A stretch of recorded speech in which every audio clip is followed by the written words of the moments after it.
Hello everyone, my name is Brianne Anderson. I thought I would start off as kind of an intro as to who I am.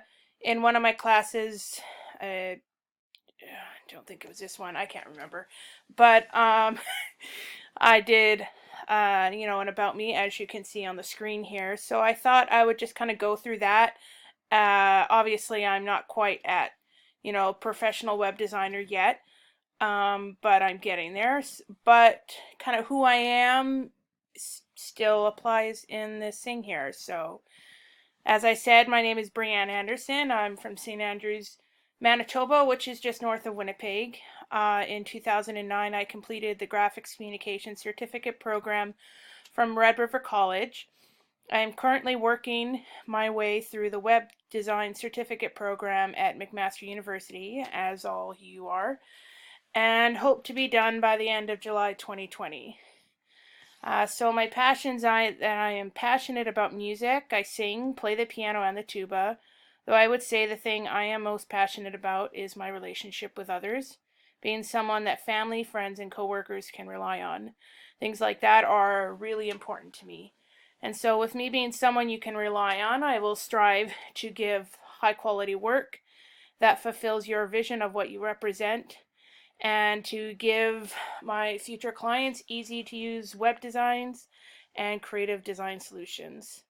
And so I feel like with my graphic design background and my new skills that I am developing here, that I will be what clients are looking for in the terms of ease of use for website design and creative solutions. Um, so as for my value proposition, I thought I would just bring it up here, though when I did, um, it kind of, in greater detail, goes into what I said in my about me thing, where, the things that, um, for, I can, like the game creators, I believe I'll be able to bring streamlined and easy to use website designs. Uh, I am, I feel like I'm a really good listener and want to really find out what my clients would want, and um, and work to do the design within the established budget, timeline, because not I'm not sure what all my clients will be like in the future, but any client has a budget, and I feel like it's only respectful and right that you do your best to work within that budget and work within that timeline. Obviously there are things that come up, and sometimes the timeline need to be extended, but you do your best to work within that. And I guess right now where I'm at is, I'm looking to, design websites for small to medium businesses.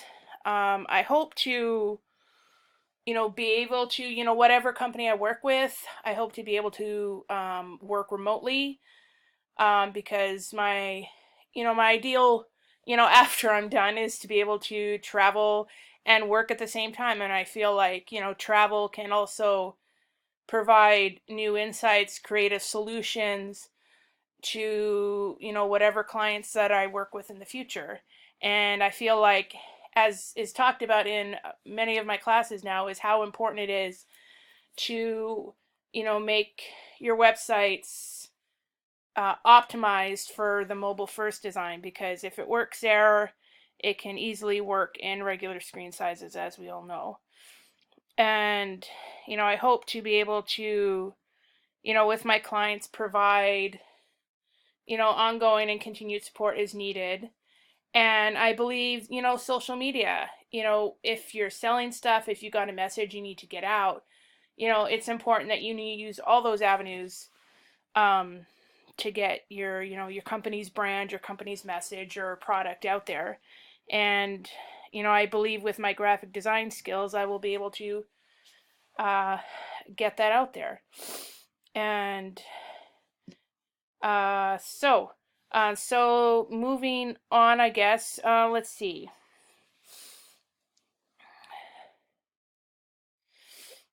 Okay, so moving on, the frightful sight I had is, well, it's a bit of a doozy, and depending on when you go to it, it looks different.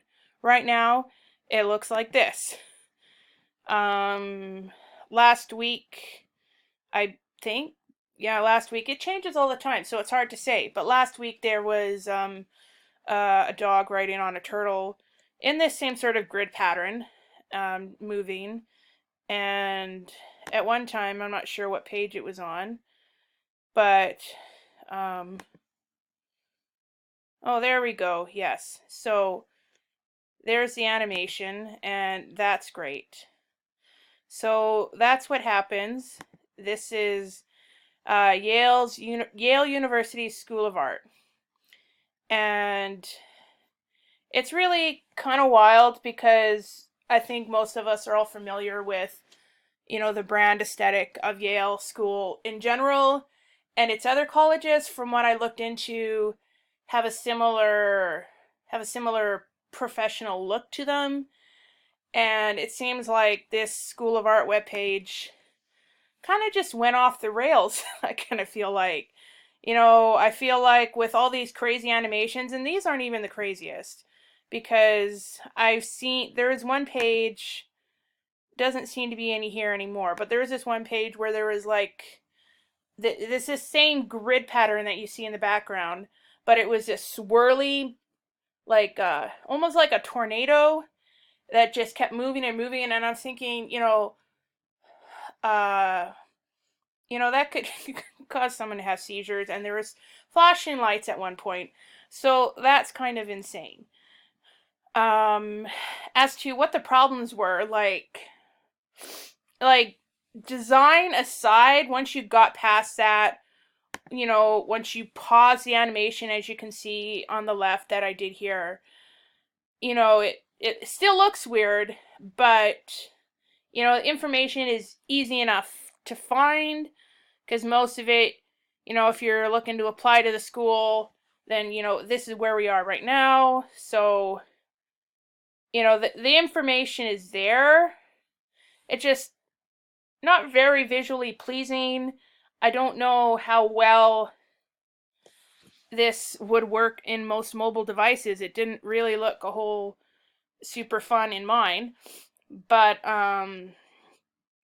so then, but then, like when I was looking at, like, okay, well, how would I change that? And I was thinking, one of the things that I liked was that the Yale School of Art page was different, because art is expression, it's creativity, it's thinking out the box. It's not looking to be Yale's medical school or law school or any of their other colleges. And so I feel like having, a different stamp, a different look, is okay, but, it's got to be done in such a way where, it can look good on mobile devices, it's accessible for people. And so, where I'm at right now, like, this is my prototype. There's, it's got some work to do, but I kind of, at one time, some of these colors were on this website, but and some of it still is, the yellows and the oranges and things like that. But then I also came across, like the Yale School of Art's got its own shield, emblem, what have you, and so in large part I decided to uh, put the colors after this one. So like in my style guide that I had, these are, for the most part, these are the colors I have. Like you can see the blue, red, yellow, those are from the shield, and so those are also in, you can see in the background here, it's that gradient that's a little different, subtle, but subtle-ish for bright colors, but it's not crazy, like all this, like, who knows? I'm not sure. But and then these were, these secondary colors here, the yellow, this kind of lighter purple and the darker purple. The lighter little purpley blue is behind the logo here that I have for the Yale School of Art, and then that lighter yellow is a navigation bar, and then at the bottom is blue. And then as you can see, as I'm pulling the screen, and when you adjust the screen sometimes you can just see that purple peeking out in the background. And I've primarily gone, well, I think it's all mostly, except for like navigation and stuff, primarily been white text. And I do realize, like in the usability testing when they were doing the website, but everyone, the people that did it found the information easy to use. Granted, at this point in time, there are, well, okay, this isn't any real information, as you can see, but it will be, obviously. But I have the links, the important links right up here, easy to see. Some drop downs that still need to be tweaked on. But both of them kind of touched on how the white, when it gets to the lighter yellow and orange, some may have a hard time seeing that. And I don't disagree, but I feel like it's still, they both said, the testers in my usability testing, both said they were still able to read it. One of them even has slight vision problem in one of their eyes, so they had no problems reading it, but they both kind of agree that maybe some might have a hard time because of the lower contrast, because you can see in the yellow here that doesn't, it's not quite as crisply different as, as the colors get darker.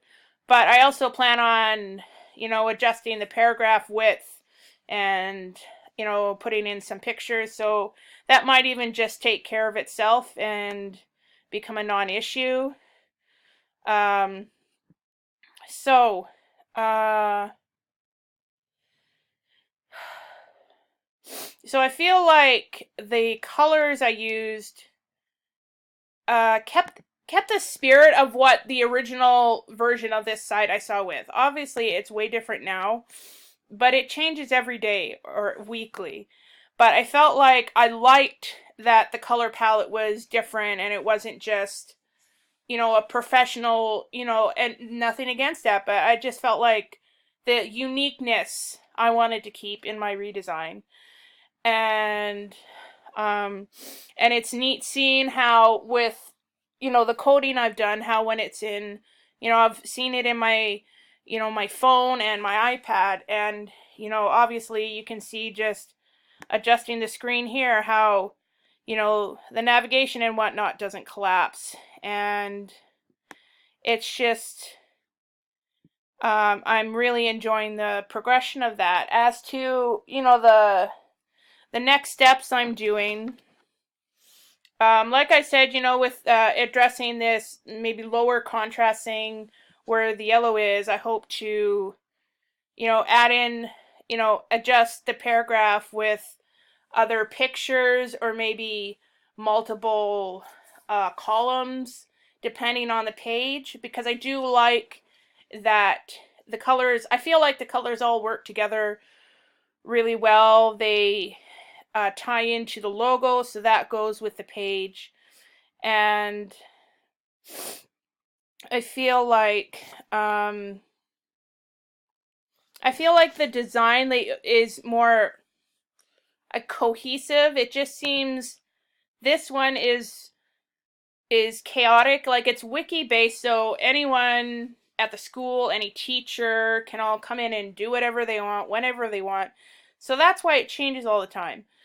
But I just like that, it's easier to find information if you know where the information is going to be, how it's going to be laid out.